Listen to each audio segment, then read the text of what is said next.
Yo, what's good, man? It's your boy Derek Branch here of SportsView360.com.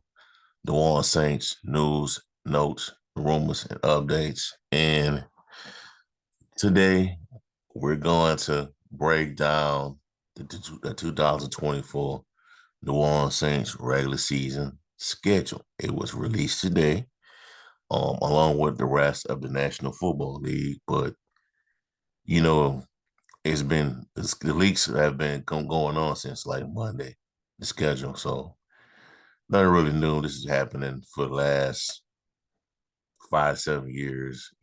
Schedule's been slowly leaked throughout the week, and then the day of the schedule release, the whole thing is brought out. But they've been making a big deal out of stuff for a while.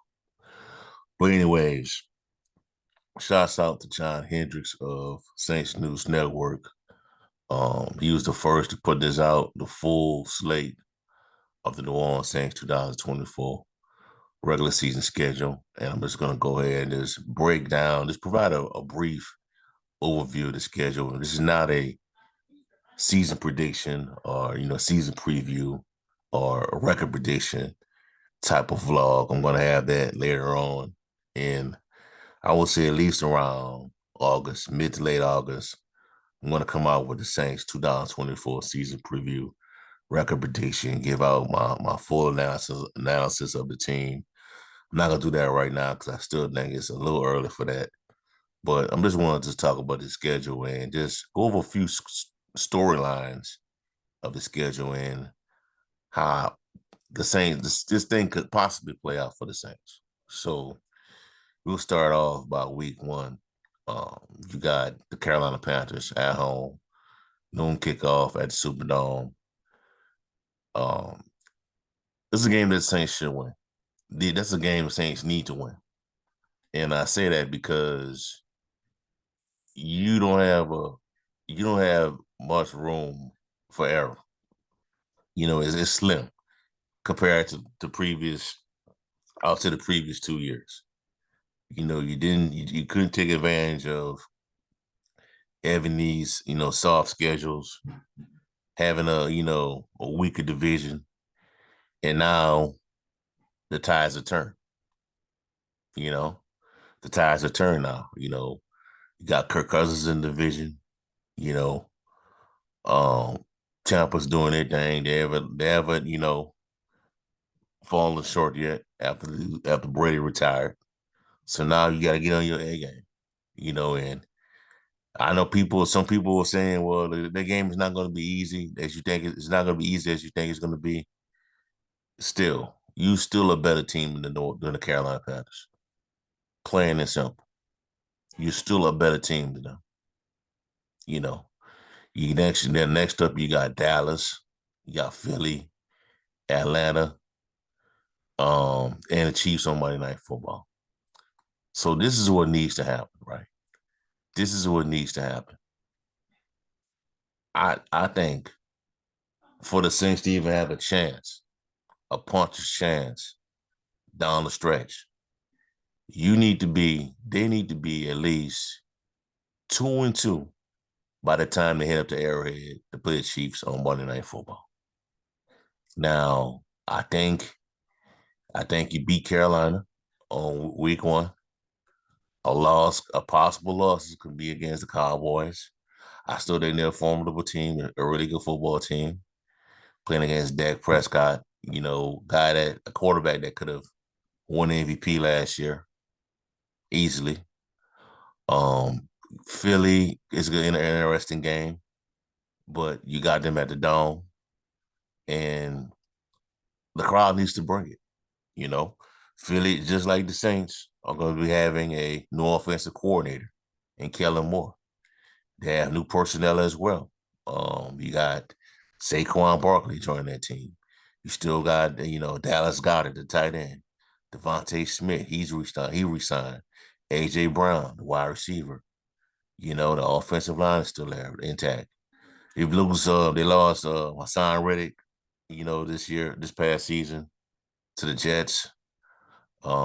Former Saints on that team as well. You got Zach Bonds with that team.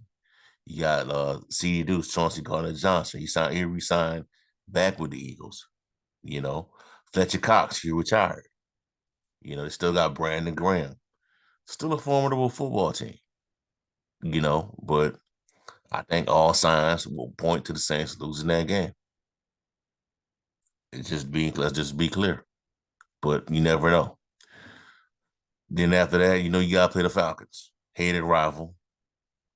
You get your first crack at Kirk Cousins as an Atlanta Falcon.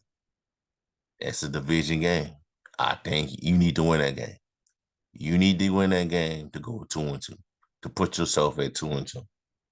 You get to 2-2 on Monday night. You go to Arrowhead. That's most likely gonna be an L. That's gonna be an L. You know what I'm saying?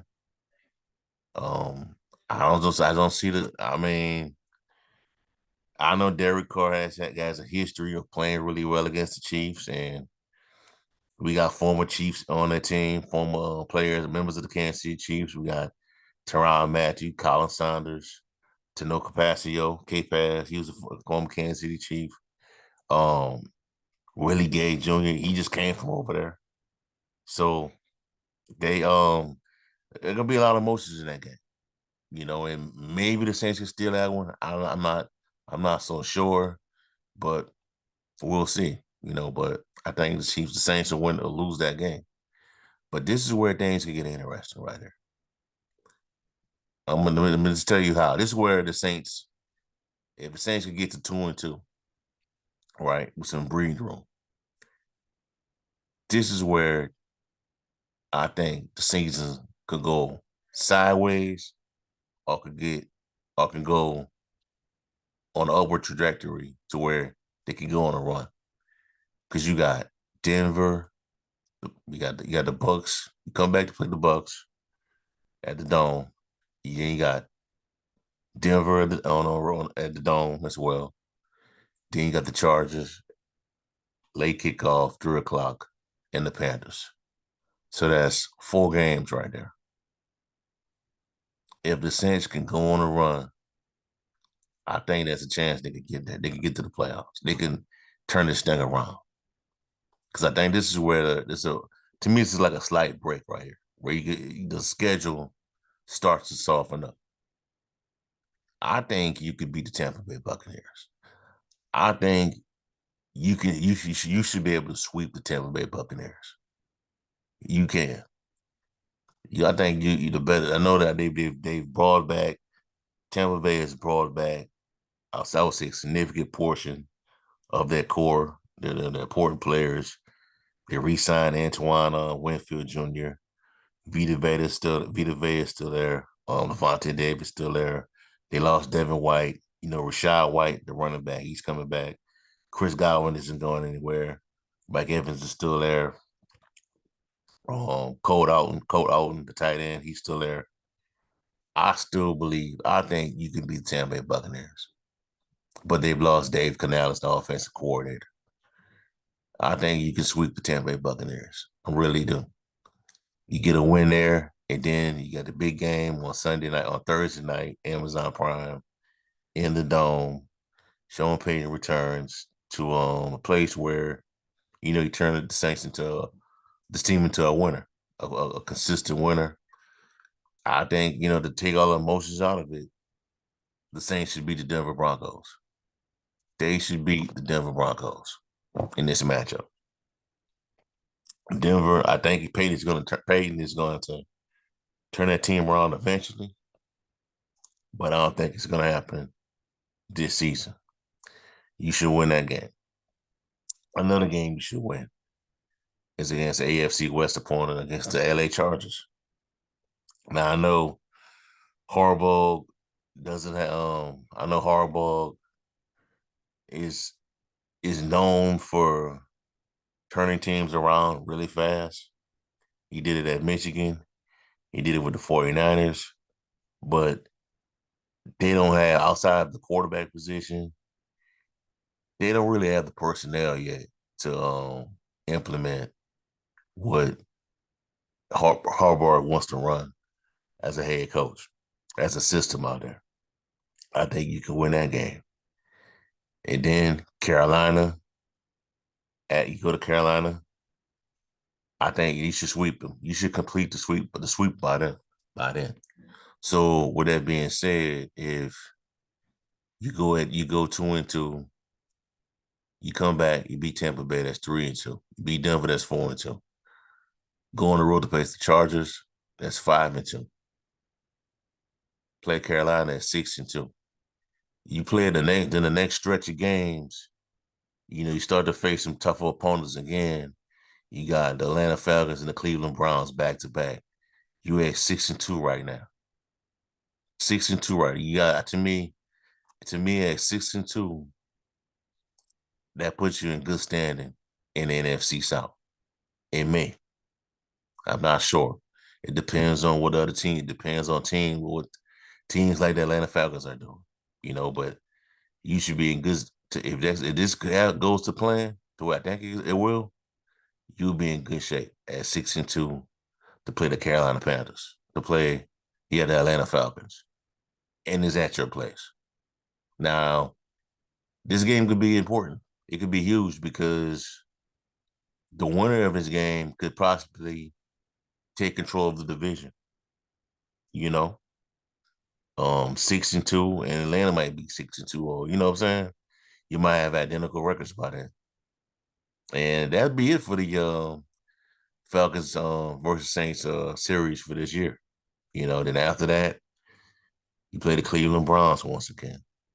And what's interesting about this is that you may be playing. The Saints may be playing against another former player, Jameis Winston, because I think there's a slight chance that Deshaun Watson will finish the season once again. There is, and Jameis Winston is the starting quarterback. Could be the starting quarterback. Then you go into your bye. Now, by this time, you may be a contender. You might be a contender by then, by the bye week. If you're a contender by then, you come back fresh, renewed. You got the Rams, the Giants, the Commanders, Green Bay, the Raiders, and the Bucks. I think, man, look, you're gonna have to win. Let's see. The Browns game was at the Dome. You got to win that game. You got to. That's a really good team too. That's a really good roster that Deshaun Watson's surrounded by. You got to win that game. Take the bye week. You go into the bye week. You play the Rams. It's at the Dome. You got to bring your A game. Who knows what the Rams will be by then? They're going into a transition as well, a slight transition, because they lost their greatest player, their best player on defense, in Aaron Donald. And you may get them at the right time. Who knows? The Giants, I think you need to win that game. That's a game that you should win. It's a game that you should win. I know what Daniel Jones did to you in the past, but this is now. This is today. This is the future. This is the present. The present. Brian Dable could be in trouble by then. You know, Commanders. You play the Washington Commanders. You play former LSU Tiger, Jane Daniels. Got to win that game. Green Bay, that's gonna be hard. No lie, no cap. Green Bay will be a tough game late in the year at Lambeau Field. It is. Maybe Jordan Love has regret. Maybe Jordan Love regresses. I doubt it, but you never know. He could go in. He could have a sophomore slump. He still could be a really good quarterback down the road, but the young quarterbacks tend to do this sometimes. Maybe you get him. Maybe this the year you catch him doing it. But I knew when I saw Green Bay was going to be on the schedule that it wasn't going to be played in the month of October or September because of what happened last year. They're going to want to move this back in late December. And these are the type of games where the Saints could get tripped up. This could be a type of game where the Saints could possibly eliminate themselves from the playoffs. Just like last year when the Saints went on the road to play the LA Rams on a Thursday night, and that pretty much did them in regards to the playoffs. This could possibly be that same scenario on Monday Night Football in those frigid conditions in Lambeau Field. Then afterwards is the Raiders. Derek Carr plays against his former team. He should be really motivated by then to just go out there and just blow them out. And then afterwards is Tampa Bay. And like I said, previously said, I think you're a better team than the Tampa Bay Buccaneers. And I think you should sweep them. That's my expectation. I think you should sweep the Buccaneers. You should be able to sweep the Carolina Panthers. You might split with the Atlanta Falcons. At best, that's what you need to do. Split the series with the Atlanta Falcons.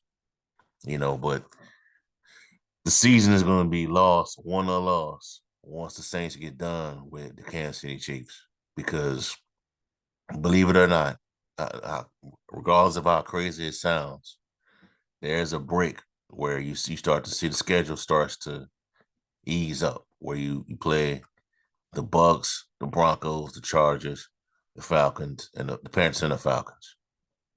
You get through that, you go, if you can go 1, 2, 3,